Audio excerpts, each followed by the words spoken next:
Dr. Amanda Torres stared at the screen in front of her, rubbing her tired eyes. She had been working for 12 hours straight in the lab on research station Kepler 442.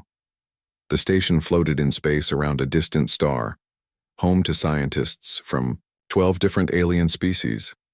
Amanda was one of only 3 humans on the station. The lab smelled like chemicals and recycled air. Machines hummed quietly around her. She was a xenobiologist, which meant she studied the biology of alien life forms. It was her dream job, even if it meant being far from Earth. "Amanda, I have new samples for you," said a voice behind her. She turned to see Zixthera walking into the lab. Zixthera was her research partner and closest friend on the station. She looked like a walking crystal sculpture, with light flowing through her transparent body. She came from a species called the Nexus Coalition. "More genetic material from the Andorian system?" Amanda asked, taking the sample containers from her friend's crystalline hands.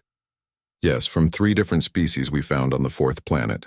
The survey team says they show signs of intelligence but never developed space travel." Zixthera's voice sounded like wind chimes when she spoke. Amanda placed the samples in her genetic analyzer. This machine could break down DNA and show her exactly how different species were built at the smallest level. She had used it hundreds of times to study alien genetics. "I still find it strange," Amanda said as the machine started working. "We keep finding intelligent species that never leave their homeworlds. They build cities and art, but they never reach for the stars." "Perhaps they are simply content with their worlds," Zixthera replied. "Not every species needs to explore, like humans do." The analyzer beeped and Amanda looked at the results on her screen. She frowned. Something looked odd in the genetic code. She ran the analysis again to make sure the machine was working correctly. "That's weird," she muttered. "What is wrong?" Zixthera moved closer to look at the screen. Amanda pointed at sections of the genetic code. "Look at these sequences here. They look like they're designed to stop something, like brakes in a car." She had seen similar patterns before in other species they had studied. There were always sections of DNA that seemed to limit how smart a species could become, or how strong they could grow. She had always thought it was natural. "Show me," Zixthera said. Amanda pulled up genetic samples from other species they had studied over the past year. The Kalari from the Outer Rim worlds, the Thurians from the desert planets, the Zephirites from the gas giant moons. Every single species had these limiting sequences in their DNA. "Look at this," Amanda said, pointing at the screen. "Every species has these same types of genetic limiters. They're in different places, but they all do the same thing. They stop development at a certain point."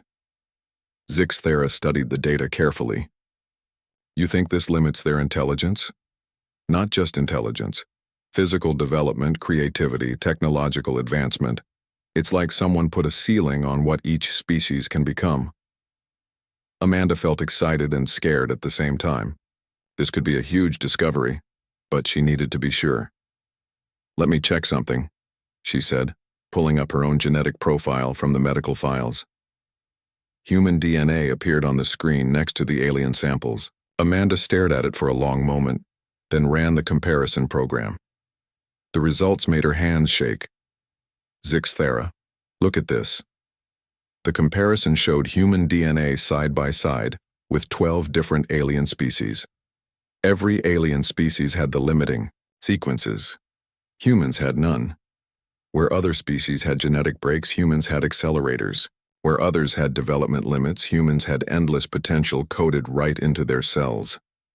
"This cannot be correct," Zixthera said, her crystal body flickering with nervous light. Amanda ran the test again. Then again. The results were always the same. "We need to check more samples," Amanda said. She pulled up genetic data from every species in the station's database. 23 different intelligent species from across the galaxy. Every single non-human species had genetic limiters. Humans were the only ones without them. "Dr. Torres?" A voice came from the lab entrance. Dr. Kevin Wright, the other human scientist on the station, walked in carrying a cup of coffee. "You've been here all night. Everything okay?" Amanda looked at Kevin, then at Zixthera, then back at her screen. Her discovery could change everything they knew about life in the galaxy. "Kevin, I need you to look at something," she said quietly. Kevin walked over and looked at the screen. Amanda showed him the genetic comparisons. At first, Kevin thought she had made a mistake. "The samples must be contaminated," he said. "Run them again." They spent the next 4 hours running every test they could think of. Fresh samples, different machines, multiple analysis programs. The results never changed. Humans were genetically unlimited. Every other known species in the galaxy had been limited somehow. "This is impossible," Kevin whispered. "How can every species in the galaxy have the same type of genetic restriction except us?" Amanda felt a chill run down her spine. What if they weren't born with these limits? What if someone put them there? The three scientists stood in silence, staring at the data. The implications were enormous. If Amanda was right, then someone or something had deliberately limited the development of every intelligent species in the galaxy. Someone had wanted to make sure no species could grow too powerful or too advanced. But they had missed humans. "We need to be very careful with this information," Amanda said finally. "If I'm right, this could be the most important discovery in galactic history." She made copies of all the data on separate storage devices, hiding them in different places around her quarters. Something told her this discovery was too important and too dangerous to trust to the station's official records. Amanda Torres had always dreamed of making a discovery that would change science forever. Now she wondered if she had found something that might change the entire galaxy instead. Amanda woke up 3 hours later with her head on her desk. Her neck ached and her mouth tasted like stale coffee. The lab was quiet except for the humming of machines. Kevin and Zixthera had gone to get some sleep, but Amanda's mind would not stop racing. She looked at her computer screen. The genetic data was still there, showing the same impossible results. Every alien species had genetic limits. Humans did not. Amanda stood up and stretched. She needed more evidence before she could believe what she was seeing. She walked to the main database terminal and entered her access codes. The station's genetic library contained samples from 47 different intelligent species across the galaxy. Amanda had only checked 23 of them yesterday. She needed to check them all. For the next 6 hours, Amanda ran genetic analysis on every single sample in the database. Species from desert worlds, ocean planets, gas giants, and frozen moons. Big species, small species, species that breathed oxygen and species that breathed methane. Every single one had genetic limiters. Some were simple, like crude locks on a door. Others were complex and elegant, woven into the DNA so carefully that they looked almost natural. But they were all there, stopping each species from reaching their full potential. "You are working early today," said a voice behind her. Amanda turned to see Dr. Lisa Carter walking into the lab. Lisa was the chief geneticist on the station and had been Amanda's teacher when she first arrived 2 years ago. She was a tall woman with gray hair and kind eyes, but Amanda noticed she looked worried. "I could not sleep," Amanda said. "Lisa, can I ask you something?" "Of course." Amanda hesitated. Lisa had been studying alien genetics for 15 years. If anyone would know about genetic limiters, it would be her. "Have you ever noticed patterns in alien DNA that seem artificial?" Lisa's face changed. The worried look became something closer, to fear. "What kind of patterns?" Lisa asked carefully. Amanda showed her the genetic comparisons on the screen. She watched Lisa's face as she explained what she had found. Lisa did not look surprised. She looked scared. "Amanda, you need to stop this research immediately," Lisa said quietly. "What? Why?" Lisa looked around the lab to make sure they were alone, because some discoveries are too dangerous to make public. But this could be the most important discovery in history. If someone is limiting the development of entire species, we need to know who and why. And what do you think will happen when billions of intelligent beings across the galaxy learn that their DNA has been modified to keep them stupid and weak? Lisa asked. What do you think happens to galactic civilization when everyone realizes they have been living far below their potential? Amanda had not thought about that. She had been so excited about the scientific discovery that she had not considered the social consequences. "But we cannot just ignore this," Amanda said. "People have been ignoring it for a long time," Lisa replied. "Some of us have suspected something like this for years, but suspecting and proving are very different things." Kevin and Zixthera arrived. At the lab together, they had obviously been talking about the discovery. "Any new results?" Kevin asked. Amanda looked at Lisa, then back at Kevin. "All 47 species in our database have genetic limiters, every single one except humans." Zixthara's crystal body dimmed. "This means my people could be more than we are?" "It means all our people could be more than they are," Amanda said. While they talked, Amanda was secretly composing a message on her personal communicator. She was sending it to Dr. Richard Hayes, her old professor back on Earth. Richard worked for the government now in some kind of classified research division. The message was simple. "Found something important. Need to talk, private channel only." Richard's reply came 6 hours later. "Meet me on secure channel 7 at 0800 tomorrow. Tell no one." The next morning, Amanda locked herself in a private communication booth and connected to the secure channel. Richard's face appeared on the screen. He looked older than she remembered, with new lines around his eyes. "Amanda, good to see you. What have you found?" Amanda explained her discovery about the genetic limiters. Richard listened without interrupting. When she finished, he was quiet for a long moment. "We have been waiting for someone to make this discovery," he said finally. "Waiting? You knew?" "We suspected. Human advancement has always been unusually fast compared to other species. We developed new technology in decades while other species take centuries. We thought it might be environmental factors, but some of our scientists suspected it was genetic." Richard leaned closer to the camera. "Amanda, what you have discovered is extremely sensitive. There are people on Earth who have been preparing for this day." "Preparing how?" "We have been studying why humans seem to be different from other species. Your discovery confirms our biggest fear and our greatest hope." "What do you mean?" "Our fear is that someone powerful enough to modify the genetics of entire species might still be out there. Our hope is that humans might be the key to understanding what happened and maybe even fixing it." Richard sent her an encrypted file. "This contains research we have been doing on Earth about human genetic uniqueness. Study it carefully and, Amanda, be very careful who you trust with this information." After the call ended, Amanda sat in the communication booth for a long time. She felt like she was standing at the edge of a cliff, looking down into darkness. When she returned to the lab, she found Kevin running new tests on the genetic samples. "I think I found something else," Kevin said. "Look at this." On the screen were genetic sequences from 3 different species. Kevin had isolated the limiting factors and was comparing them. "These limiters are not random," Kevin said. "They follow specific patterns.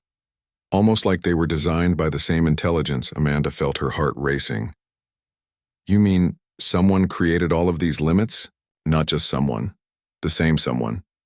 These genetic modifications are too similar to be coincidence. Whoever did this had a plan." Zixthera joined them at the computer. "If this is true, then someone changed the DNA of every intelligent species in the galaxy except humans." "But why?" Amanda asked. "Why would someone want to limit every species?" "Maybe they were afraid," Kevin suggested. "Maybe they saw what unlimited species could become and decided it was too dangerous," Amanda thought. About Richard's words. Someone powerful enough to modify genetics on a galactic scale might still be out there. The question was not just who had done this, but whether they were still watching. And if they were, what would they do when they realized that humans, the one species they had missed, was starting to figure out their secret? That night, Amanda made copies of all their research and hid them in different places around her quarters. She had a feeling they were going to need backup copies very soon. 2 weeks after Amanda's discovery, Dr. Jonathan Pierce arrived at the research station. He was an archaeologist who studied ancient alien ruins and artifacts. Amanda had never met him before, but Kevin knew him from university. "Jonathan is here because of the archaeological site they found last month," Kevin explained to Amanda. "It's only 3 light years from here. The ruins are older than any civilization we know about. Amanda was interested but busy with her genetic research. She barely paid attention when Jonathan gave his presentation to the station's science team. The site contains technology far beyond what any current species can build, Jonathan said, showing images of strange machines and crystal structures. We estimate the civilization that built it was active about 50,000 years ago. After the presentation, Amanda was walking back to her lab when Jonathan stopped her in the hallway. Dr. Torres, I heard about your genetic research from Kevin. I think we might be working on related problems. How so? Amanda asked. I found organic material at the archaeological site. When I analyzed it, I found the same genetic limiting patterns you discovered in modern species. Amanda felt her heart skip. The ancient civilization had genetic limiters too? Not just had them. The ruins suggest they were an incredibly advanced species, far more advanced than anyone in the galaxy today. But then something happened. Their development stopped. They hit a wall and never progressed beyond it. Jonathan led Amanda to his temporary laboratory. He showed her genetic samples from the ancient site and data about the civilization that had built it. Look at this, Jonathan said, pointing to architectural plans displayed on his computer. They built cities that floated in space without any visible power source. They had machines that could reshape matter at the atomic level. But then, suddenly, all advancement stopped. Amanda studied the genetic data. The ancient species had the same type of limiters as modern aliens, but theirs were more primitive, like an early version of the same technology. Jonathan, how many of these ancient sites have been found? 17, scattered across the galaxy. Every single one shows the same pattern. Rapid advancement followed by sudden stagnation. Amanda felt pieces of a puzzle clicking together in her mind. What if the genetic limiters were not natural? What if someone was testing them on different species throughout history? Testing them for what? Before Amanda could answer, her communicator buzzed. It was an urgent message from Zixathera, asking her to come to the main computer lab immediately. Amanda and Jonathan hurried to the computer lab, where they found Zixathera and Kevin staring at a screen filled with ancient symbols. What is this? Amanda asked. We accessed the deep storage systems at Jonathan's archaeological site, Zixathera said. Kevin wrote a program to translate the ancient language. Amanda, you need to see what we found. The screen showed translated text from the ancient data cache. Amanda read it slowly, her hands beginning to shake. The architects observed the growth of the younger species. Their potential exceeds safe parameters. Implementation of genetic modification. Protocol approved. Target. All sentient species showing unlimited development capacity. Keep reading, Kevin said quietly. Amanda continued. The unbounded ones represent an existential threat to architect supremacy. They show capacity for exponential growth in intelligence, technology, and physical adaptation. Genetic modification virus deployed to 73 worlds. All targets successfully modified except one remote world, missed by initial survey. Amanda stopped reading and looked at her friends. The architects were the ones who put limits on everyone's DNA. But who were the unbounded ones? Jonathan asked. Amanda scrolled down to find more translated text. What she read made her knees weak. Species designation, unbounded ones. Physical. Description. Bipedal. Average height 1.7 meters, sparse body hair, highly developed brain cavity. Home world. Third planet of Yellow Star System, outer galactic rim. Status. Missed by modification protocol due to survey error. That describes humans, Kevin whispered. Zixathera's crystal body was flickering rapidly with nervous energy. You are saying that humans are the species the architects were afraid of? Amanda kept reading. The unbounded ones possess unlimited genetic potential for development. No natural limiters detected in DNA structure. Projected capabilities if left unmodified. Immortality within 10,000 years. Matter manipulation within 50,000 years. Dimensional travel within 100,000 years. Threat level. Maximum. The room was silent for a long moment. Finally, Jonathan spoke. So, the architects put genetic limits on every intelligent species in the galaxy to prevent them from becoming a threat, but they missed Earth. And now humans are developing exactly as the architects predicted, Amanda said. We went from stone tools to space travel in just a few thousand years. Other species take hundreds of thousands of years to make the same progress. Kevin was studying more of the translated text. There's more here about the architects themselves. Amanda looked at the screen. Architect species achieved transcendence 500,000 years ago. Physical forms abandoned in favor of collective consciousness. Exist in quantum dimensions adjacent to normal space. Monitor galaxy for signs of unbounded one return.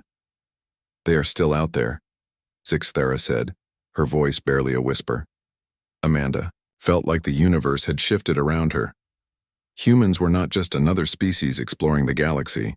They were the species that an ancient super-civilization had been so afraid of that they modified every other intelligent race they could find.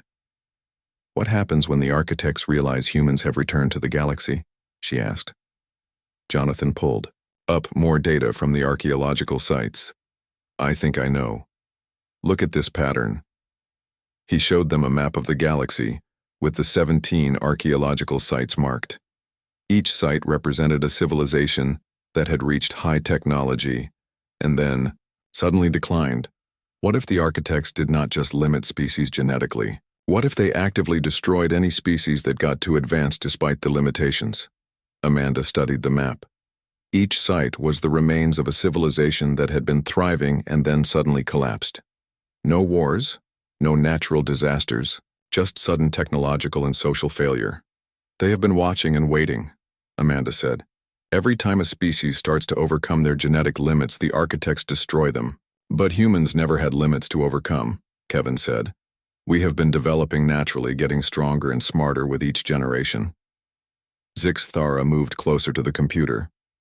What do the records say about current architect activity? Amanda searched through more of the translated files. What she found made her blood run cold. Recent quantum dimensional scans show increased architect monitoring of species designation human. Alert level raised to critical. Assessment. Unbounded ones have achieved space travel and are expanding throughout galaxy. Containment protocols may be necessary. Amanda realized that her discovery about genetic limiters had revealed something much more dangerous. Humans were not just different from other species. They were the ancient enemy of beings powerful enough to modify the genetics of entire civilizations, and those beings were still watching. We need to warn Earth, Amanda said. If the architects think humans are a threat, they might try to destroy us like they destroyed the others. But even as she said it, Amanda wondered if it was already too late. How do you fight an enemy that exists in quantum dimensions and has been planning for your return for 50,000 years? 3 days after discovering the truth about the architects, Amanda noticed strange things happening on the research station. Ships arrived without warning. New personnel walked the hallways wearing uniforms she did not recognize. Dr. Catherine Brooks, the station director, held long private meetings behind closed doors. Amanda was working late in her lab when she heard footsteps in the corridor. She looked through the door window and saw 3 alien officials walking with Catherine. One was a tall Kalari with silver skin. Another was a short, thick Thurian with 4 arms. The third was someone she had never seen before, wearing a dark robe that hid their features. They stopped outside her lab and spoke in low voices. Amanda could not hear the words, but she could see Catherine pointing at her lab door. The Kalari shook his head and made a gesture that looked like cutting his throat. Amanda's blood turned cold. She quickly saved her work and shut down her computer. Whatever was happening, she did not want to be caught alone in the lab. The next morning, Amanda found Kevin waiting for her in the cafeteria. He looked worried and tired. "We need to talk somewhere private," Kevin said quietly. They went to an empty storage room in the lower levels of the station. Kevin checked to make sure no one was listening. "Amanda, I think we are in serious trouble. Last night I tried to access the archaeological data again. My access codes have been blocked." "Blocked by who?" "I do not know, but it gets worse. I tried to contact my friends on other research stations. 3 of them said they received official warnings not to share genetic data with anyone on our station. Amanda felt sick. Someone knows what we discovered. It is more than that. I think some people have known about the genetic limiters for a long time. They have been keeping it secret. Before Amanda could respond, the storage room door opened. Agent Ryan Foster stepped inside and closed the door behind him. Amanda had never seen him before. He was a tall man with short brown hair and cold eyes. He wore a black uniform with no visible insignia. "Dr. Torres? Dr. Wright? We need to talk." "Who are you?" Amanda asked. "Agent Foster, Earth Xenological Defense Initiative. I arrived on the station this morning." Amanda had never heard of the Xenological Defense Initiative. "I thought you were with the regular Earth Science Division." "The XDI is classified.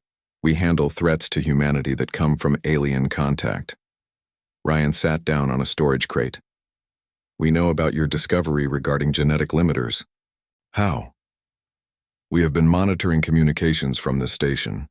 When you contacted Dr. Hayes, it triggered our alert systems." Kevin stepped forward. "Are you here to stop our research?"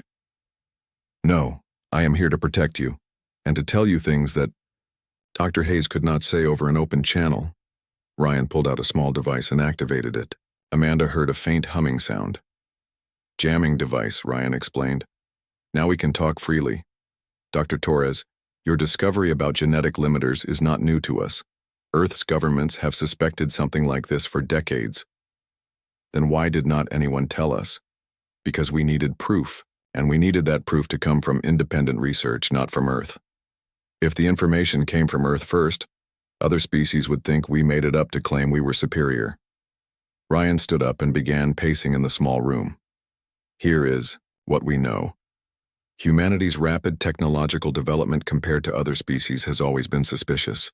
We go from fire to space travel in just a few thousand years. Other species take 10 times as long." "The genetic limiters explain that," Amanda said. "Yes, but there is more. We have been tracking unusual medical problems in human colonies that have close contact with certain alien species. Genetic disorders that do not exist in Earth's population. Immune system failures. Fertility problems." Amanda felt her stomach drop. "Someone has been trying to give humans genetic limiters." "Exactly. Some alien governments have been attempting to modify human genetics through medical exchanges, trade agreements, and even food supplies. Most attempts have failed because human genetics are more resistant than they expected." Kevin sat down heavily on another crate. "How long has this been going on?" "At least 50 years. Maybe longer. The good news is that none of the attempts have worked completely. Humans are still genetically unlimited. The bad news is that some alien governments now see humanity as an existential threat." Ryan activated a holographic display from his device. It showed a map of the galaxy with different colored markers. These red markers represent alien governments that want humanity eliminated before we reach our full potential. These yellow markers represent governments that want to use humans as weapons against their own genetic limitations. These green markers represent the few governments that might help us. Amanda studied the map. There were far more red markers than green ones. "What about the blue markers?" she asked. "Those represent governments that we think have known about the genetic limiters for generations, but kept it secret from their own people. Their own people do not know they have been genetically limited? Would you want your population to know they could be 10 times smarter and stronger than they are? That their whole civilization has been living at a fraction of its potential? That knowledge would destroy most governments overnight." Kevin was studying the holographic map. "So some alien leaders have been keeping their people stupid and weak on purpose." "Not on purpose originally. But once they learned about the genetic limiters, they realized that keeping the secret helped them stay in power. A limited population is easier to control than an unlimited one." Amanda thought about Zixathera and the other alien friends she had made on the station. "Do any of the people we work with know about this?" "Some might suspect. Dr. Carter definitely knows something. That is why she warned you to stop your research. She was trying to protect you." Ryan deactivated the holographic display. "There is something else you need to know. We think the architects are still active." "We found evidence of that in the archaeological data," Amanda said. Then you know they have been monitoring humanity's development. Our intelligence suggests they are preparing to take action. What kind of action? The same kind they took against other species that got too advanced despite their genetic limitations. Complete civilization collapse. The storage room was quiet for a moment. Amanda tried to process everything Ryan had told her. Humanity was surrounded by alien governments that either wanted to control them or destroy them. Meanwhile, ancient, super beings were planning to eliminate human civilization entirely. What are we supposed to do? Kevin asked. That depends on a choice humanity has to make very soon, Ryan said. We can try to hide what we are, accept genetic modification, and join the limited galactic community. We can fight to remain unlimited and risk a galactic war. Or we can do something that has never been tried before. What? We can use our understanding of genetic limiters to free other species from their restrictions, give every intelligent being in the galaxy the choice to unlock their true potential. Amanda stared at Ryan. That would change everything. Everything, Ryan agreed. The question is whether humanity is brave enough to give that choice to the galaxy, knowing it might destroy us in the process. Outside the storage room, Amanda could hear footsteps in the corridor. More alien officials were arriving on the station. The conspiracy was growing larger, and soon everyone would have to choose a side. Amanda realized that her simple genetic research had uncovered the biggest secret in galactic history. Now that secret was about to tear the galaxy apart. Amanda barely slept that night. She kept thinking about everything Ryan had told her. When morning came, she found an urgent message waiting on her computer. It was from Dr. Nathan Cole, a researcher she had worked with 2 years ago on Earth. Dear, message was short. Amanda, I saw your genetic research through official channels. I have been working on something related. Meet me on secure channel 12 in 1 hour. This is important. Amanda remembered Nathan well. He was brilliant at turning theoretical research into practical applications. If Nathan had been working on something related to genetic limiters, it could be significant. An hour later, Amanda connected to the secure channel. Nathan's face appeared on the screen. He looked excited and scared at the same time. Amanda, your discovery about genetic limiters is incredible. But I have something that might be even more important. What do you mean? Nathan leaned closer, to the camera. I have been working on a way to remove genetic limiters from living beings. Amanda, I think I figured out how to unlock the true potential of any species. Amanda felt her heart racing. You mean you can actually undo what the architects did? Yes, but there is a catch. The process is completely irreversible. Once someone's genetic limiters are removed, they can never be put back. And the changes happen immediately. What kind of changes? Increased intelligence, enhanced physical abilities, improved creativity, faster healing. Everything the limiters were designed to prevent. Amanda thought about Zixthara and her other alien friends. What would happen to them if their genetic limiters were removed? Would they still be the same people? Nathan, this could be the most dangerous technology ever created. Or the most liberating.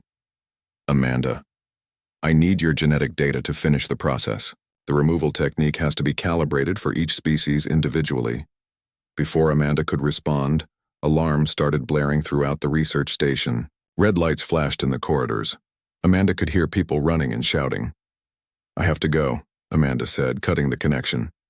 She ran to the main control room where she found chaos. Captain Helen Murphy from the Earth Defense Force was standing at the main communications console, talking rapidly into a headset. Amanda had never seen her before, but her uniform made it clear she was military. What is happening? Amanda asked Kevin, who was standing nearby. Ships, Kevin said, pointing at the main display screen. Lots of them. The screen showed space.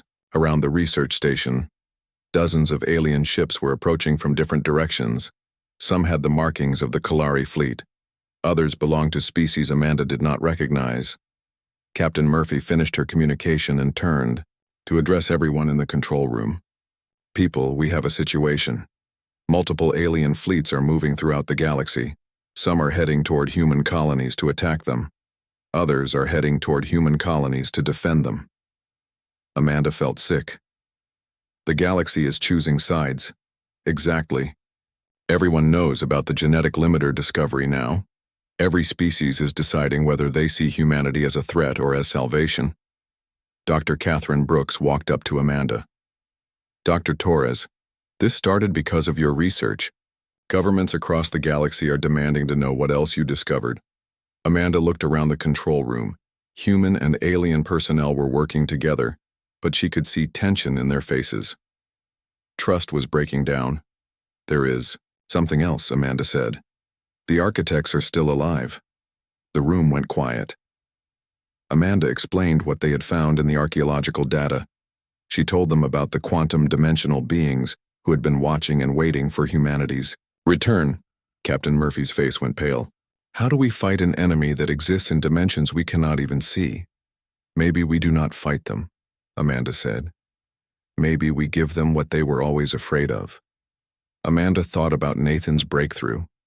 If they could remove genetic limiters from other species, it would change everything. The galaxy would no longer be divided between limited and unlimited beings. Everyone would have the same potential. I have been contacted by a researcher on Earth, Amanda said. He has developed a way to remove genetic limiters from any species. We could unlock the true potential of every intelligent being in the galaxy. Zix Thara, who had been quiet until now, stepped forward. You mean I could become what my people were meant to be before the architects changed us? Yes, but the process cannot be undone. Once your limiters are removed, there is no going back. The main display screen suddenly showed new information. Agent Ryan Foster had connected remotely from his ship. Dr. Torres, we are running out of time. Our sensors show massive energy readings from quantum dimensions near human space. The architects are preparing something big. Amanda made a decision that would change the fate of every living being in the galaxy. Ryan, contact Nathan Cole on Earth. Tell him to prepare the genetic unlocking process for immediate broadcast. What are you planning? Captain Murphy asked. I'm going to give every person on every world in the galaxy a choice. They can stay as they are, with their genetic limiters intact, or they can unlock their true potential and become what they were always meant to be. Kevin stared at her. Amanda, that will cause chaos across thousands of worlds. Maybe, but it will also give everyone the same chance that humans have always had. The architects were afraid of unlimited beings. If everyone becomes unlimited, we all face the threat together. Amanda walked to the main communications console. With help from the station's computer experts, she prepared to broadcast Nathan's genetic unlocking process to every inhabited world in the galaxy simultaneously. This is Dr. Amanda Torres from Research Station Kepler 442, she said into the transmitter. I'm about to share information that will change your life forever. Every intelligent species in the galaxy has genetic limiters that prevent you from reaching your full potential. These limiters were placed there by an ancient species called the Architects. Amanda transmitted the genetic data, and Nathan's unlocking process to billions of beings across thousands of worlds. The choice is yours, she continued. You can remain as you are, or you can remove your genetic limiters and discover what you were always meant to become. Choose wisely. This decision cannot be undone. As the transmission ended, Amanda watched the main display screen. Reports were already coming in from across the galaxy. On some worlds, entire populations were choosing to unlock their potential. On others, governments were trying to suppress the information. On still others, civil wars were breaking out between those who wanted change and those who feared it. But something unexpected was happening too. Species that had been enemies for thousands of years were working together to understand the genetic unlocking process. The shared discovery that they had all been limited by the same ancient force was bringing them together.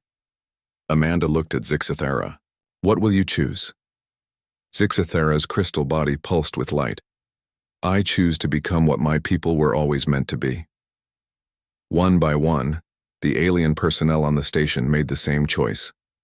Within hours, Amanda watched her friends transform. As their genetic limiters were removed, they became smarter, stronger, more creative than they had ever been before. But they were still themselves. still her friends. As reports continued coming in from across the galaxy, Amanda realized that humanity had done something unique in galactic history. Instead of using their unlimited potential to dominate other species, they had shared that potential with everyone. The architects had been afraid of unlimited beings. Now the entire galaxy was becoming unlimited together. Amanda did not know what would happen next. The ancient architects were still out there, and they would not be happy about losing control over galactic development. But for the first time, in millions of years, every intelligent species in the galaxy had the same potential for growth and achievement. Humanity had given the galaxy the greatest gift possible: the freedom to become whatever they chose to be.